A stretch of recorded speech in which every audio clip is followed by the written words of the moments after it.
آج پورے میڈیا میں یہ خبر چل رہی ہے کہ محسن پاکستان ڈاکٹر قدیر انتقال کر گئے۔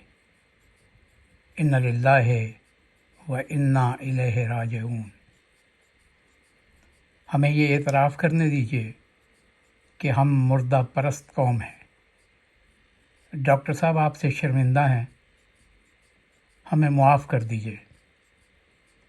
آپ کے ساتھ زیادتی کرنے والوں میں ہم شریک نہیں تھے، ہم شریک جرم بھی نہیں تھے۔ ہم اپنے تئیں جتنا بول سکتے تھے بولے، مگر ہر حاکم گنگا، اندھا، بہرا ہوتا ہے اور وہ صرف اپنے مفادات کے محور کے گرد گھومتا ہے۔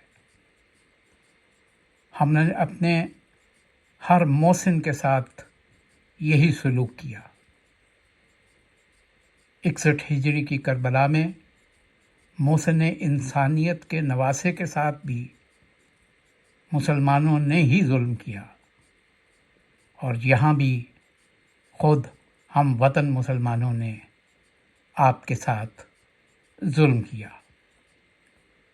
2004 میں جوہری ٹیکنالوجی کی مبینہ منتقلی کے بارے میں اعتراف جرم کے بعد آپ کو نظر بند کیا گیا اور 5 برس تک آپ نظر بند رہے۔ کون لوٹائے گا وہ 5 برس؟ کون واپس کرے گا وہ اذیت ناک لمحے؟ آج بیانات دینے والے کیسی بے شرمی کے ساتھ یہ بیانات دیتے ہیں کہ محسن انسانیت کے جانے کا خلا کبھی پر نہ ہوگا۔ ہماری روایت ہے، ہمیں کسی سے آشیرواد حاصل کرنے کے لیے، اپنا نام لینے کے لیے مرنا پڑتا ہے، اور ہم اسی مرنے کے انتظار میں زندہ رہتے ہیں۔ ڈاکٹر قدیر، آپ اللہ کی بارگاہ میں پہنچ گئے، اور آپ کے ساتھ زیادتی اور ظلم کرنے والے بھی روز محشر آپ کے سامنے ہوں گے۔